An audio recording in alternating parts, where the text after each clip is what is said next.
You're listening to the Beyond Teaching podcast, and for this week's episodes, I interview Simona Lungu, who moved from the classroom into initial teacher training all around Europe and now works on education programs and entrepreneurship education.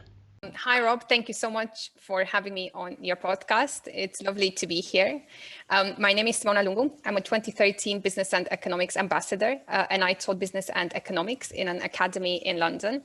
I'm currently based in Brussels, in Belgium, and I'm delighted that we can have this chat over the internet, considering everything else that's happening now. Yeah, I'm really excited as well. This is like my first online. So just from the start then, really, what made you get into teaching in the first place? Sure, it's a really good question. And I was reflecting a bit on my journey as I was trying to think what I can bring to this conversation. And I think I can pinpoint 3 moments that brought me to become Miss Lungu, which was my teaching name.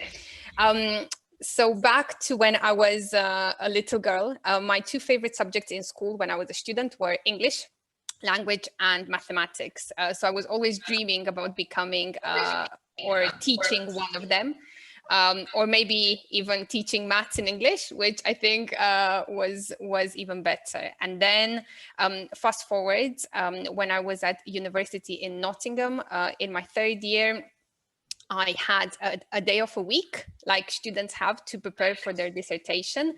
However, I decided to take up an opportunity with a brilliant organization called Students in Classroom. I don't know if they're still there, but thank you so much for giving me the opportunity to become a teaching assistant for 1 day a week.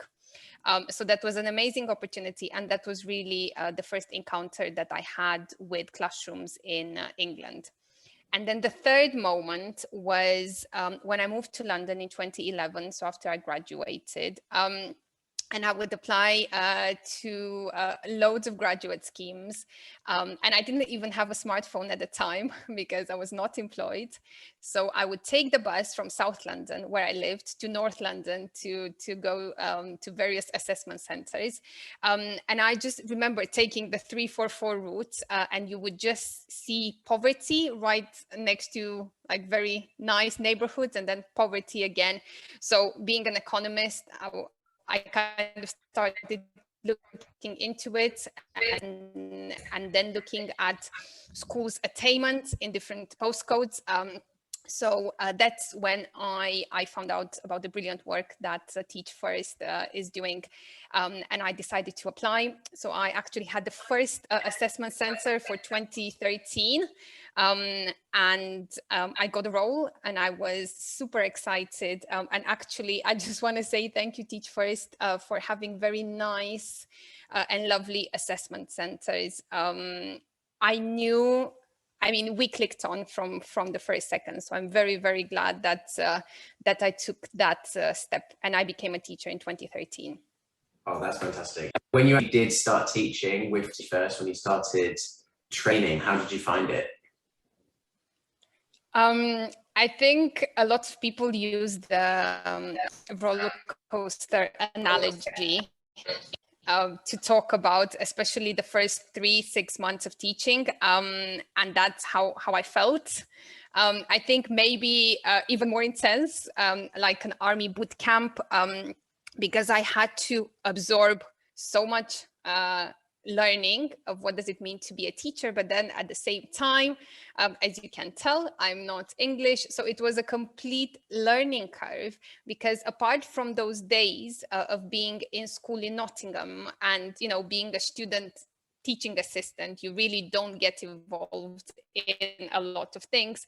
Everything was new to me. So can you imagine not knowing what the lineup was, form time, parents' evening, everything was new. So it was funny, actually, that I was genuinely learning what does it mean to be a teacher and being a teacher. So I definitely loved it. I loved the energy that the students brought to to each day. I loved my subject. So I was teaching business and economics, and I genuinely loved my subject. So I think, yeah, to answer your question, it was hard, but it was definitely worth it. Oh, fantastic! Yeah, that's nice that you enjoyed it. And so, at some point, you decided to move out of the classroom. What made you want to leave? Yeah, and how did that come about? Sure. So I got so much of my Teach First experience and also teaching in an academy. And I became very interested in teacher training, particularly in initial teacher training. So I started kind of reading about it in my spare time. And yes, luckily by the second year, I actually got some spare time. So at that point, I think I was thinking, what can I do for my own country? So I'm Romanian, and then I found out about Teach for Romania. So essentially, Teach First only in a different country. I reached out to their CEO then, John, hello, whom I would like to thank for the great opportunity, because basically I had a chat with John and I said, this is what I can do. Do you want me there? And for 6 months, I was developing their teacher training curriculum. I was a mentor, a coach. I went to very remote places, to villages, to very deprived communities of my country, but I've never experienced that. So it was a very humbling and enriching experience for me. Yeah. Slightly off-piste question, but so the schools in UK compared to the schools in Romania, were they very different? Yes. I mean, the school system is very different if you look at a lot of factors, but I think what was even more challenging was the rural versus urban area. So Teach for Romania would go in very rural communities where, for example, some teachers would have to hitchhike to go to a remote village or walk in a field for 3 kilometers in the snow in winter. You would get mixed classes. So we're not talking mixed ability, mixed age classes.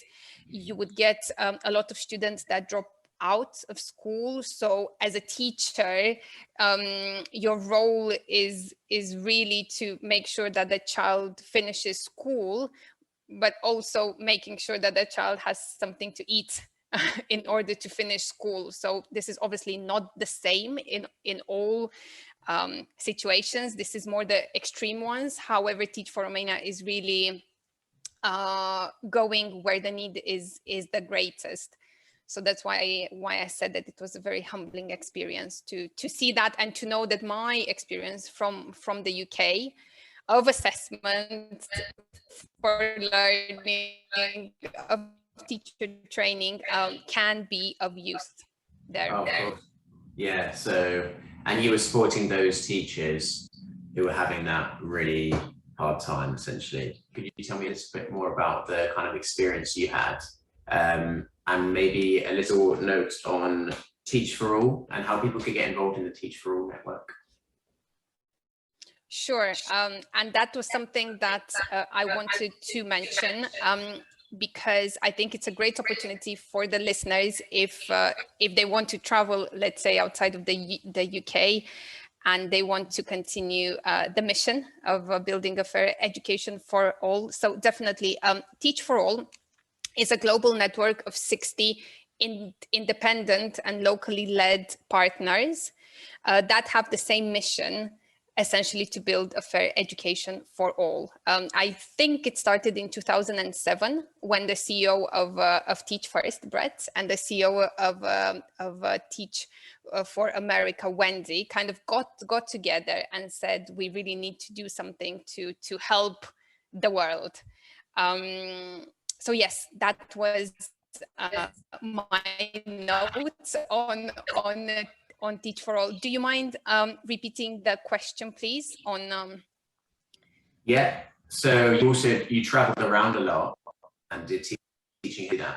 And what was your experience of traveling around and seeing different education as well? Sure.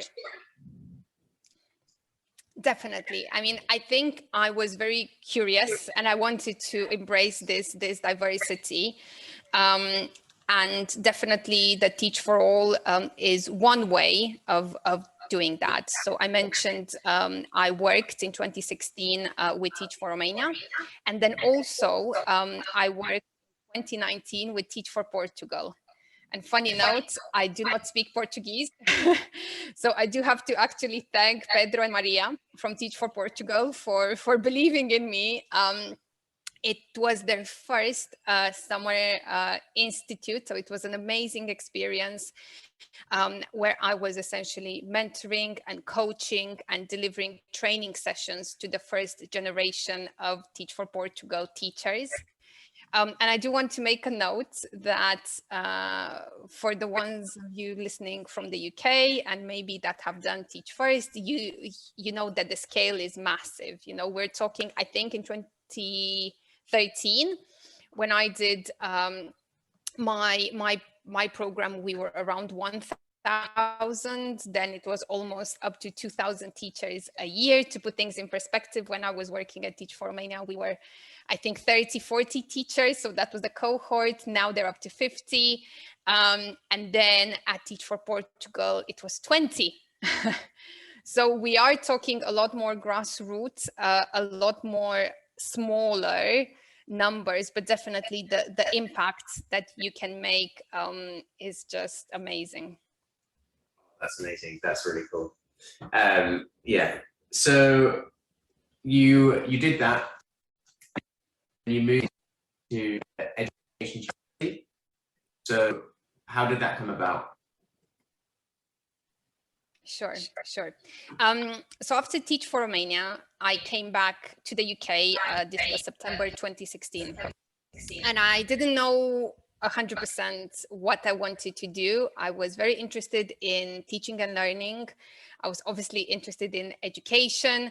And at the same time, I was quite interested in EdTech. It was something new, but I was thinking, how can we improve the quality of education? And EdTech was a solution. So I would just like to make a point here that for the Teach First teachers listening, I did summer placements. So I found it as a great opportunity to find out kind of what's out there still whilst being a teacher. So in 3 years, I did a total of 5. So I didn't have a lot of summer breaks. However, that's what I did. So and I was very, very lucky to get to know a fantastic place called Business in the Community. They are an organization that promotes responsible business across all areas, and education was one of them. So I then applied for a role, and I have been working there for 3 years, a role that I absolutely loved as an education program manager. Oh, fantastic. And is this, is the program you're looking at entrepreneurship education? So my role in entrepreneurship education per se started in September 2019 when I moved to Brussels. However, definitely during my time at Business in the Community, entrepreneurship education was one of the different elements that businesses could help schools. However, they can do a lot more in terms of teacher well-being, teacher retention, coaching, leadership. So I would do various different things during my time at Business in the Community. And I do want to mention the famous quote where you connect the dots, you know.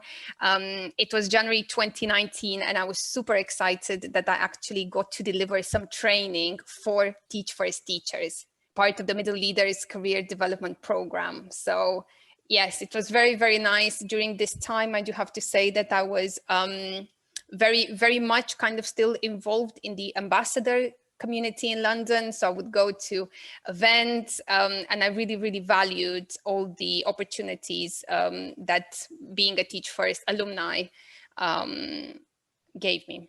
Of course, and you've enjoyed being part of education charities by the sounds of it. How would someone get into that line of work? Sure, it's a good question, and I think for me, reflecting about my journey, it seemed like it happened organically, and to a certain extent it did. I had an interest, and then I did a lot of research. To be honest, I contacted people. LinkedIn helped. I think in 2016, it wasn't that much happening on LinkedIn, but definitely in 2019. So when I was applying for roles in Brussels, it was a way of connecting to people. Something that now I see is quite active is also using Facebook even, and different groups on Facebook. So teachers that are interested in. So definitely now I would say that even if you Google education charities in the UK or something like that, you get quite a big number, which I think when I first was looking at them, I wouldn't necessarily, label this as an education charity. It was a wonderful place to work, and I had an interest in that. And you tend to work with brilliant, amazing, passionate people. So yeah, it's kind of great. It's a very nice space to be working in. Fantastic. You talked about networking a little bit. What are your thoughts on networking? Do you think it's something that everyone should do? I mean, how much have you got from networking? Sure. I'm quite an extrovert. I think all teachers, to a certain extent, have a bit of that. So when I was especially business in the community for 3 years, I kind of set myself almost as a target to join one event a week, and this was pre-pandemic. And I was based in London, so it was possible. I would go to a lot of events at Institute of Education. I would go to events at Teach First, and then also on Eventbrite. You would find all sorts of events. From a professional point of view, it's definitely kind of a CPD opportunity. However, I will be absolutely honest, not all events were great, and some of them were actually a bit tiring. You would get home quite late, and you would say, well, was it really worth it? However, I do miss them now. And I think as a result of the pandemic, going to events won't be as easier or as available as before.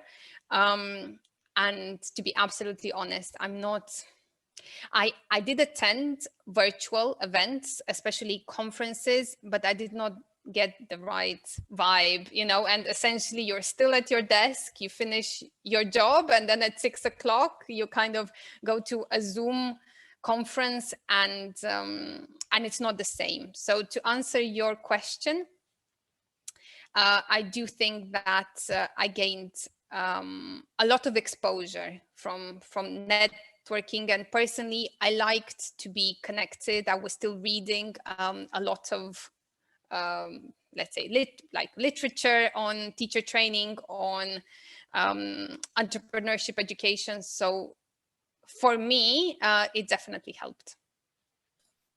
That's a great answer. I mean, I'm really not very good at networking, so it's an advertisement for it.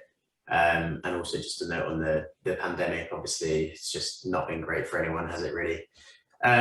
So just circling back to entrepreneurship education, because before we had initial chats, I didn't really know what that was. So could you just explain to listeners what that is and kind of how you're involved in that as well?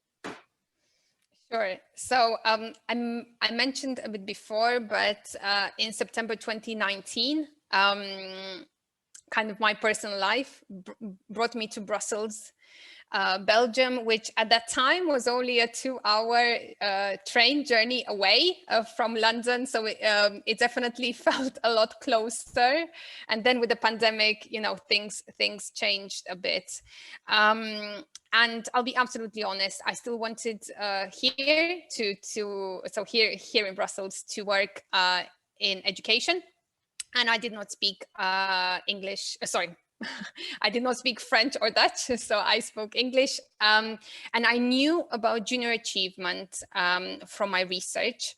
And I was interested to work in the field of entrepreneurship education, both from being a business teacher. So I would organize enterprise days and different innovation camp challenges in my school, and from the work from business in the community. So I waited until a vacancy came and I applied for a role, and I've been with Junior Achievement Europe for almost 2 years. What is Junior Achievement Europe? It is the largest provider of education programs that looks at entrepreneurship, work readiness, and financial literacy. And it is present in 40 countries in Europe. So think of the European Union and beyond. And you asked me, what is entrepreneurship education? And I like to think as of an education that builds skills, competencies, and mindset. So, you know, it's not really that you want to become Lord Sugar and be a millionaire overnight, but it's really something that looks at, can you identify new opportunities? Are you resilient? How do you respond working under pressure? So it's something that I've really resonated with. And I'm mindful that most of your listeners are based in the UK, so you might be familiar with Young Enterprise. They are part of the Junior Achievement family. So I mentioned the 40 countries. So in the UK, they are called Young Enterprise, and they do brilliant work around the fields of entrepreneurship education and financial education. So if you are interested, I do recommend that you check them out. Also, if you're based in other countries, I'm sure that you will find a Junior Achievement office there. And lastly, I do want to say that if you have left the classroom, you can volunteer. So it's actually a brilliant way of being connected to the world of teaching, of working with students. And I think in the pandemic, most of my friends that have left the classroom, funny enough, they wanted to contribute, because we know how insanely difficult it has been for teachers. So hat off to all the teachers that have been through a roller coaster, a proper roller coaster, an army boot camp. I think it's almost like doing the first 3 months of Teach First over and over and over again. So yes, so a brilliant way of volunteering. So if you are interested, I do recommend that you look them up. Yeah, I think that's a fantastic answer, because not only was it informative, but I find it incredibly an interesting strand of education. And people often criticize education for being like these factories that produce workers, you know, and I feel like things like Young Enterprise kind of, it's a bit more holistic, and it's kind of building something different to just those fundamentals that school kind of focuses on. So looking back at your career now, or where your career is at the moment, would you recommend the route you've took to someone? So I think the route that I took is quite personal to me and my interest. So definitely I was passionate about education, about training teachers, and about doing that globally. So I got that from the last 8 years of being involved in education. And I would definitely do more of it. So I can definitely recommend it if it's something that you think really resonates with your passions.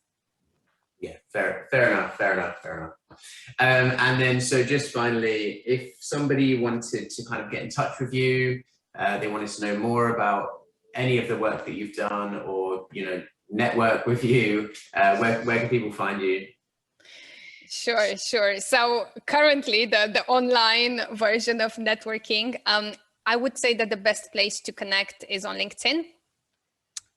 So just my name, Simona, and Lungu, that's Lungu. And we can definitely have a chat there. And actually, it was a brilliant way of still being connected to let's say my extended family in the UK, because I haven't been able to go back. So definitely, I would say do reach out on LinkedIn. I would love to hear from you.